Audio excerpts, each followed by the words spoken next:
Assalamualaikum warahmatullahi wabarakatuh. Izin memperkenalkan diri.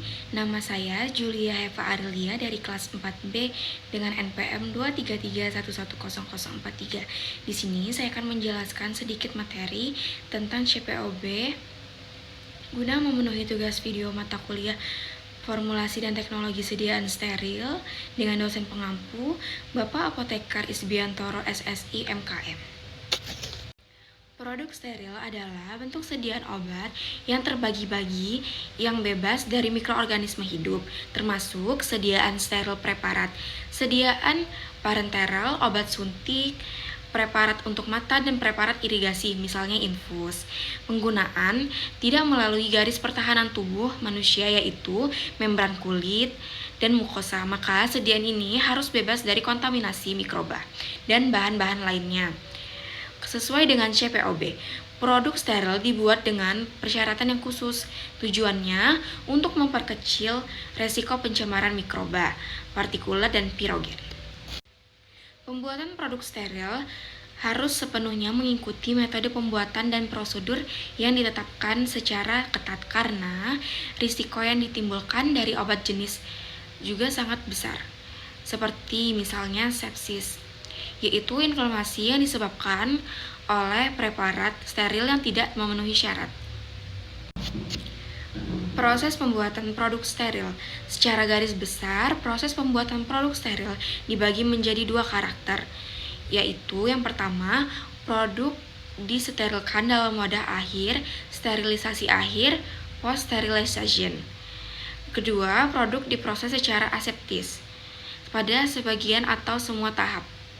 Jaminan terbesar, sterilisasi akhir, jaminan aseptic processing, media fill. Terminal sterilization. Yang pertama, drug product, container closure, excipients, sterilization process, sterile drug product. Aseptic processing. Tipe-tipe kontaminan, viable dan non-viable partikel.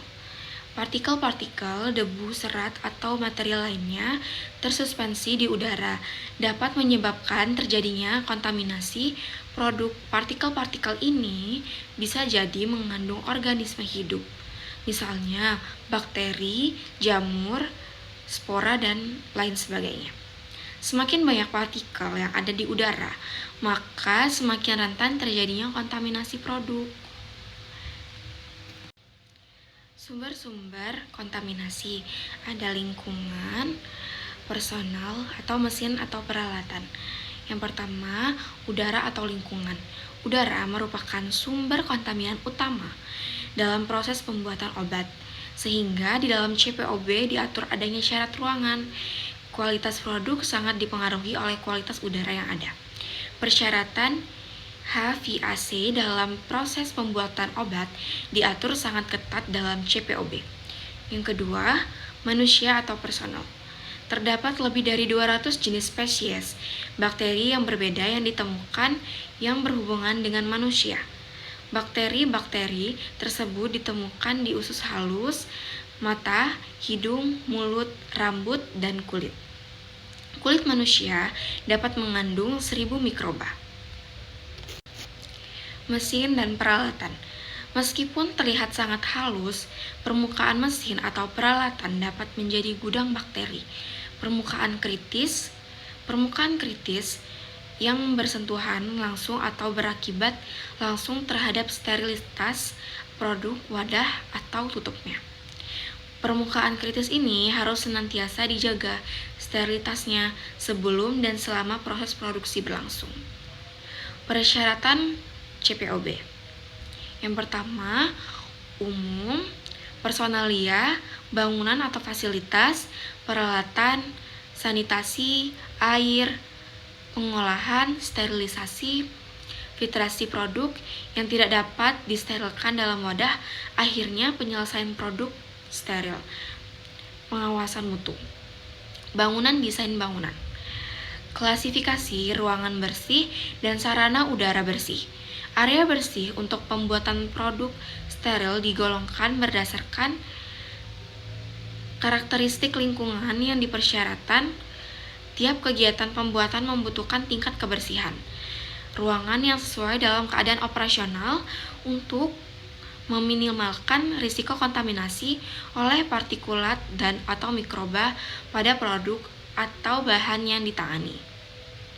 Kondisi operasional dan non-operasional hendaklah ditetapkan untuk tiap ruangan. Klasifikasi ruang bersih dan sarana udara bersih. Keadaan non-operasional adalah kondisi di mana fasilitas telah terpasang dan beroperasi lengkap dengan peralatan produksi, tetapi tidak ada personal. Kondisi operasional adalah kondisi di mana fasilitas dalam keadaan berjalan sesuai modus pengoperasian yang ditetapkan dengan sejumlah tertentu personal yang sedang bekerja. Non-viable particles. Jumlah maksimum partikulat udara yang diperoleh untuk tiap kelas kebersihan adalah sebagai berikut. Rekomendasi sistem tata udara untuk kelas kebersihan. Bagian dari bangunan sesuai kelompok, kegiatan, dan tingkat kebersihan. Yang pertama, di bawah aliran udara laminar, suhunya 16-25, kelembapannya 45-55, efisiensi saringan udaranya H14 atau 99%. Pertukaran udara per jam LAV dengan kecepatan udara 0,36 sampai 0,54 meter. Keterangan pengelolaan dan pengisian aseptis, pengisian salep mata, bubuk, dan suspensi steril.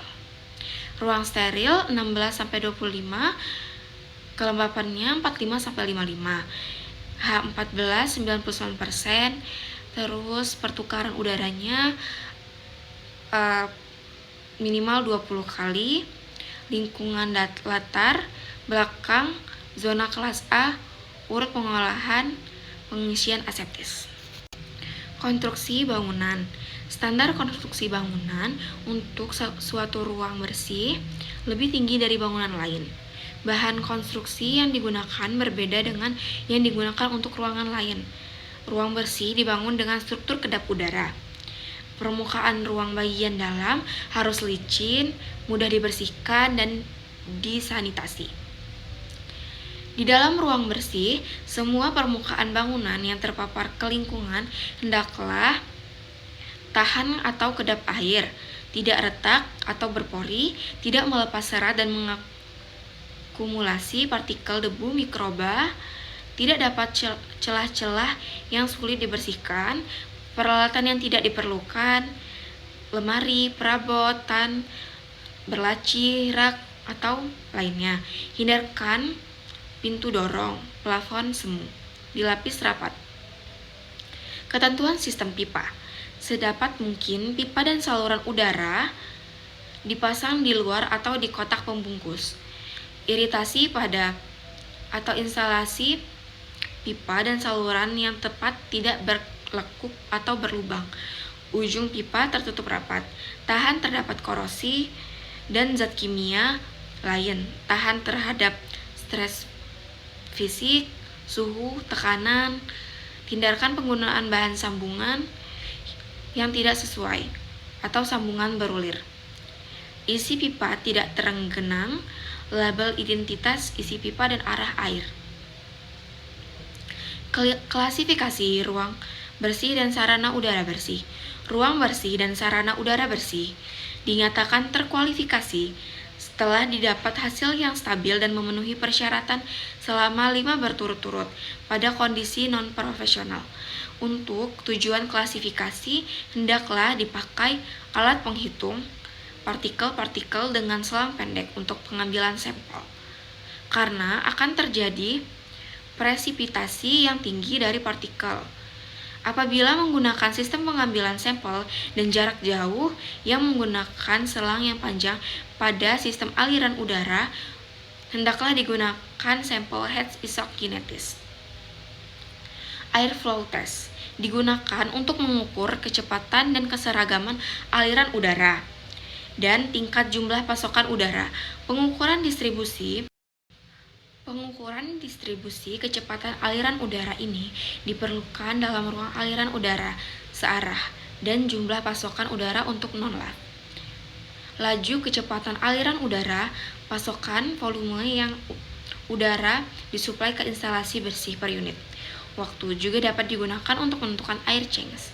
Laju kecepatan aliran udara diukur di hilir filter akhir atau di saluran pasokan udara. Kedua metode ini mengendalikan pengukuran kecepatan udara yang melewati area yang diketahui. Pemantauan ruang bersih dan sarana udara bersih. Ruang bersih dan sarana udara bersih harus dipantau secara rutin pada saat kegiatan berlangsung. Penentuan lokasi pengambilan sampel berdasarkan studi analisis risiko yang dilakukan secara formal dan dari data yang diperoleh selama penentuan klasifikasi, ruangan, dan atau sarana udara bersih. Untuk zona kelas A, pemantauan partikel hendaklah dilakukan selama proses kritis berlangsung, termasuk peraktifan alat, kecuali dijustifikasi bahwa kontaminasi yang terjadi dalam proses dapat merusak alat penghitung partikel atau menimbulkan bahaya, misal mikroorganisme hidup dan bahan berbahaya radiologis. Frekuensi pengambilan sampel dan ukuran sampel dalam pemantauan zona kelas A hendaklah ditetapkan sedemikian rupa sehingga mudah diintervensi kejadian yang bersifat sementara dan kegiatan sistem apapun dapat terdeteksi dan memicu alarm bila batas waspada terlampaui. Jumlah rendah dan partikel yang berukuran 5,0 UM di lokasi di titik pengisian pada saat proses pengisian berlangsung tidak selalu dapat tercapai. Hal ini dapat diterima karena ada sebab partikel atau tersusun produk itu sendiri. Sistem pemantauan partikel udara dapat terdiri dari beberapa alat penghitung partikel yang independen. Suatu jaringan dari serangkaian titik pengambilan sampel yang dihubungkan dengan manifold pada satu penghitung partikel atau kombinasi dari kedua sistem tersebut. Sistem yang dipilih hendaklah disesuaikan dengan ukuran partikel. Ruang ganti pakaian. Sistem tata udara disesuaikan dengan kelas kebersihan. Dialiri udara tersaring secara efektif, didesain sebagai airlock, sistem interlock untuk pintu masuk atau keluar, sistem peringatan atau alarm untuk visual dan atau audio, rekomendasi ruang terpisah untuk jalur masuk dan jalur keluar ruang bersih. Tersedia fasilitas pembersihan dan sanitasi tangan. Hanya personil dalam jumlah terbatas yang diperlukan bahwa berada di area bersih. Hal ini penting khususnya pada proses aseptik. Inspeksi dan pengawasan dilaksanakan sedapat mungkin di luar area bersih. Personil yang memasuki area bersih atau area steril harus mengganti dan mengenakan pakaian khusus yang mencakup penutup kepala dan kaki. Pakaian ini tidak boleh melepaskan serat atau bahan partikulat dan hendaklah mampu menahan partikel yang dilepaskan oleh tubuh. Sekian penjelasan dari saya. Saya akhiri. Wassalamualaikum warahmatullahi wabarakatuh.